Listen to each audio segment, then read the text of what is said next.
여러분, 이별하고 나서 이런 생각에 밤잠을 설치고 계시죠? 어제까지만 해도 사랑한다고 말해놓고 어떻게 한순간에 남이 될 수가 있지? 내가 뭘 그렇게 잘못했길래 그 사람이 저렇게 차가워진 걸까? 이유를 몰라서 답답해 죽겠죠. 그런데 여러분, 상대방이 헤어질 때 말한 그 이유는요, 사실 진짜 이유가 아닐 확률이 95% 이상입니다. 그냥 나쁜 사람이 되기 싫어서 혹은 싸우기 싫어서 대충 그럴듯한 핑계를 대는 거예요. 많은 분이 상대방이 뱉은 그 핑계에만 매달립니다. 그래서 앞으로 연락 자주 할게, 술 줄일게, 이렇게 사과를 하고 나죠. 근데 이건 배 아픈 사람한테 머리 아플 때 먹는 약을 주는 거랑 똑같아요. 효과가 있을 리가 없죠. 결과는 어떨까요? 95% 이상은 처참하게 실패합니다. 운 좋게 다시 만나도 한 달 안에 똑같은 이유로 다시 차이게 되죠. 오늘 영상에서는 여러분이 도대체 왜 내가 차인 건지, 그 진짜 속사정을 스스로 찾아낼 수 있게 해드릴 겁니다. 이 질문에 여러분 스스로가 심리학적으로 완벽한 정답을 내릴 수 있도록 진짜 이별 원인을 분석하고 재회 확률을 200%는 높이는 4가지 설계 비법을 알려드릴 거예요. 오늘 영상 끝까지 보시면 여러분은 더 이상 전 애인 눈치나 보는 을이 아니라 관계를 주도하는 설계자가 될 수 있을 겁니다. 지금 바로 시작합니다. 안녕하세요. 감정의 흐름을 분석하고 재회를 운이 아니라 설계의 관점으로 바라보는 재회 설계 상담가 연프로입니다. 재회 상담을 하다 보면 가장 안타까운 게 뭔지 아세요? 바로 잘못된 진단을 내리고 엉뚱한 약을 먹는 분들이에요. 예를 들어 암 환자에게 소화제를 준다고 병이 낫나요? 재회도 똑같습니다. 내 이별이 암인지 아니면 단순히 체한 건지 이 그 본질을 알지 못하면 아무리 눈물로 매달려도 상대방은 더 멀리 도망갈 뿐이에요. 그래서 오늘은 제가 여러분들의 심리 주치의가 되어드릴 겁니다. 내 탓만 하며 괴로워하는 분들을 위한 마음의 면죄부도 드리고 죽어가는 재회 확률을 심폐소생술로 살려낼 4가지 생존 수치까지 전부 담았습니다. 지금 핸드폰만 붙들고 연락할까 말까 손 떨고 계신 분들, 이 영상이 여러분들의 마지막 골든타임을 지켜줄 유일한 처방전이 될 겁니다. 너가 뭔데 그걸 다 아는 것처럼 말하냐 라고 생각하실 수 있어요. 제가 수많은 재회 상담을 하면서 가장 먼저 그리고 가장 공들여서 하는 작업이 딱 하나입니다. 바로 헤어진 이유 뒤에 숨겨진 진짜 갈등, 이거를 뽑아내는 거예요.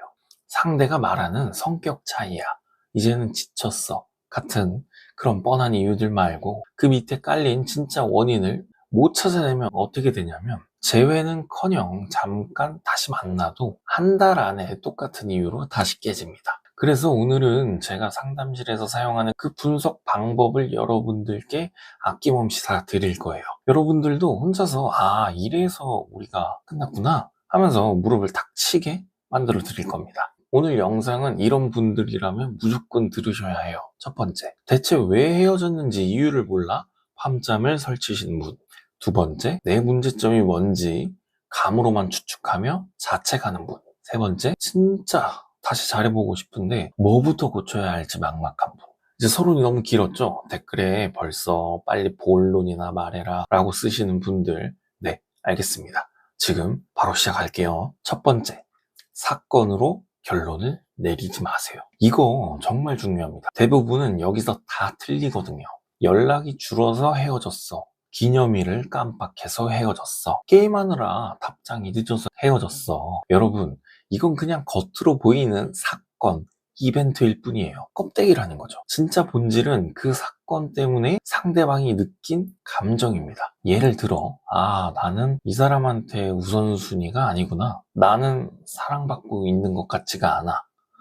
이 사람은 나를 챙겨줄 마음이 없구나. 여러분, 솔직히 생일 한 번 까먹었다고 그 자리에서 바로 헤어지나요? 아니죠. 핵심은 생일이 아닙니다. 상대방이 내가 소중하지 않다라는 서운함이 컵에 물 차듯이 찰랑찰랑 쌓이다가 생일 사건 때 팍 넘쳐버린 거예요.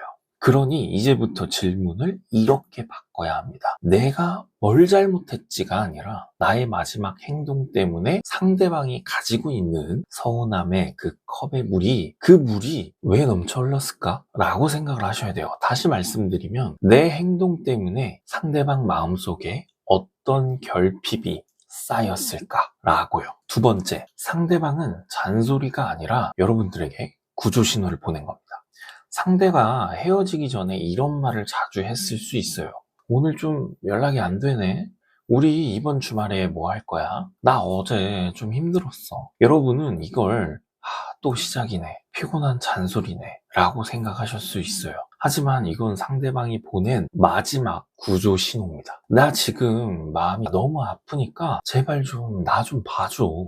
라고 외친 거예요. 사람이 신호를 계속 보내는 이유는 딱 하나입니다. 결핍이 안 채워지니까요.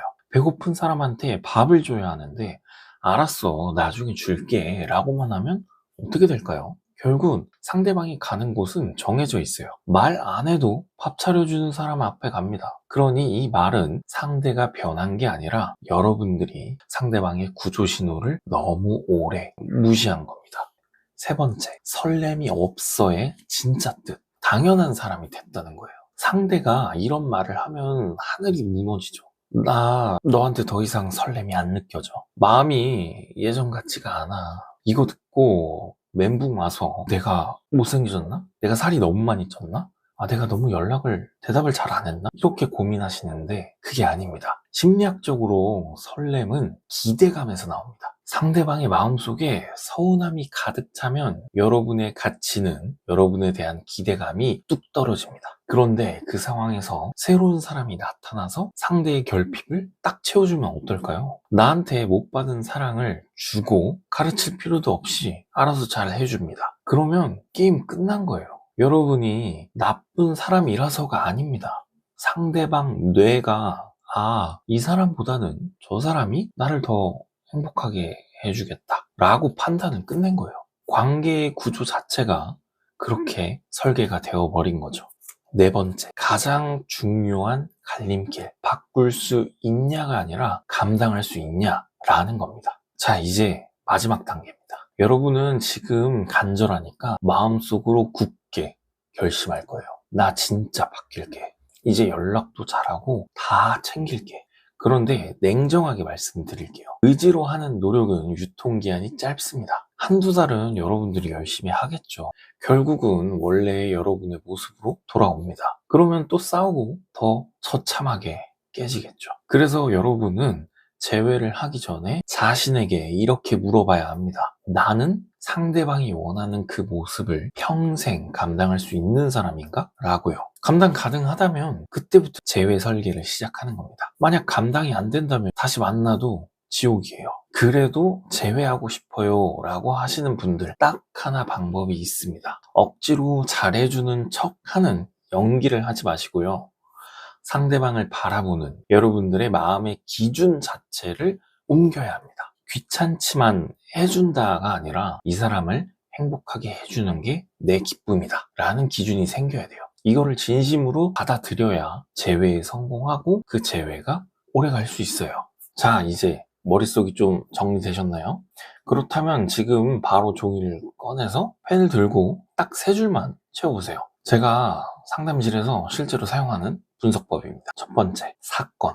우리가 싸웠던 겉모습, 예를 들어 연락 문제, 게임 문제, 말실수 이런 것들을 한 줄에 적어보세요. 그 다음 두 번째, 상대방의 빈자리. 그 사건 뒤에 숨겨진 상대방의 허전함. 예를 들어서 나는 존중을 받지 못해. 나는 혼자야. 나는 그 사람에게서 우선순위가 떨어져. 이거를 예상해서 써보시는 거예요. 상대방이 어떤 결핍을 느꼈는지. 그리고 세 번째, 나의 고집. 내가 왜 그걸 안 해줬을까? 이걸 적는 겁니다. 예를 들어 내 자존심이 더 중요해서, 내 여가 시간이 더 중요해서, 혹은 당연히 이해해 줄 줄 알고 이렇게 적어보세요. 이 3줄을 적어보는 순간 여러분은 이제 감이 아니라 데이터를 가지고 재회를 설계할 수 있게 될 거예요. 상대방에게 미안해, 내가 바뀔게 라는 뻔한 말 대신에 그때 너가 이런 마음이었었겠구나, 내가 내 생각만 하느라 그걸 몰랐네 라는 진짜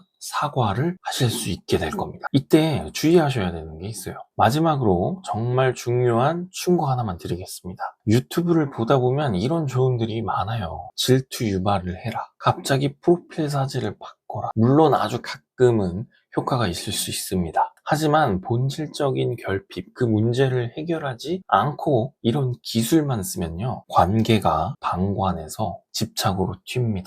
하지만 본질적인 결핍을 해결하지 않고 이런 기술만 쓰시면 헤어지기 전에 관계가 방관, 무관심이었다면 기술로 억지 제외를 하면 집착, 불안으로 변하게 돼요. 그래서 여러분들의 재회는 성공했을지 몰라도 서로를 못 믿어서 매일 싸우는 지옥이 될 거예요. 어떤 기술을 쓰시든 간에 마지막에는 이게 있어야 됩니다. 진심 어린 대화로 해소하기. 무겁지 않게, 하지만 진지하게.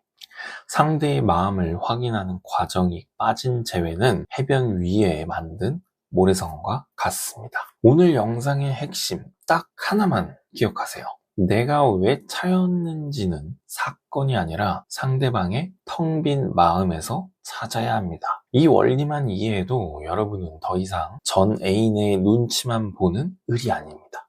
관계를 주도적으로 다시 그려나가는 설계자가 되신 거예요. 오늘 내용이 도움이 되셨다면 구독과 좋아요, 알림 설정 부탁드리고요. 내 케이스는 너무 복잡해서 혼자서는 도저히 답이 안 나온다 하시는 분들은 아래에 고정 댓글을 확인해 주세요. 제가 직접 여러분의 상황에 맞는 진짜 원인과 제외 전략 짜드리겠습니다. 지금은 많이 힘들겠지만 이 과정이 여러분들을 더 성숙한 사랑을 할 수 있는 사람으로 만들어 줄 겁니다. 지금까지 연프로였습니다.